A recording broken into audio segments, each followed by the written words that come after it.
බෞද්ධ ඉතිහාසයේ මහායානය, තේරවාදය, වජ්‍රයානය ගැන අහලා තිබුණට සහස්‍රයානය ගැන නැත්නම් සහජයානය ගැන අහලා නැතුව ඇති.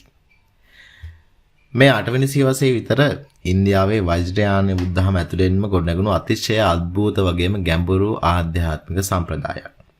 සහජ කියන වචනේ තේරුම සහජයෙන්ම පවතින. එහෙම නැත්නම් ස්වාභාවික කියන එකයි.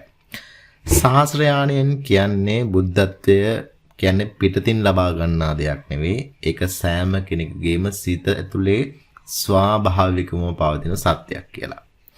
මේ සම්ප්‍රදායේ ප්‍රධානතම ලක්ෂණ තමයි බාහිර චාරිත්‍ර වාරිත්‍ර.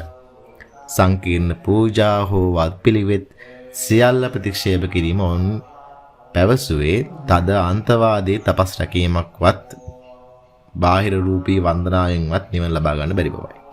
ඒ වෙනුවට තමන්ගේම සිතේ ඇති ස්වාභාවික පවිත්‍රතාවය හඳුනා ගැනීමෙන් ශනික බුද්ධත්වය ලබා ගන්න පුළුවන් කියලා වුන් විශ්වාස කරා. සහස්‍රයානයේ මූලිකත්වය ගන්නේ සිද්ධවරු. හේවත් විශේෂ ආධ්‍යාත්මික බලයක් දෙන උතුමන්ලා.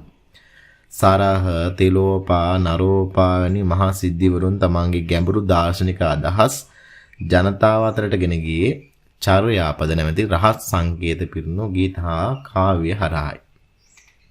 පසු කාලිනව ටිබෙට් බුද්ධහමේන මහා මුද්‍රා සහ ඩිසෝන්චේන් කියන උසස්ම ධ්‍යාන භාවනා ක්‍රමවල මූලික පදනම වැටලා තියෙන්නේ සහස්‍රයානය.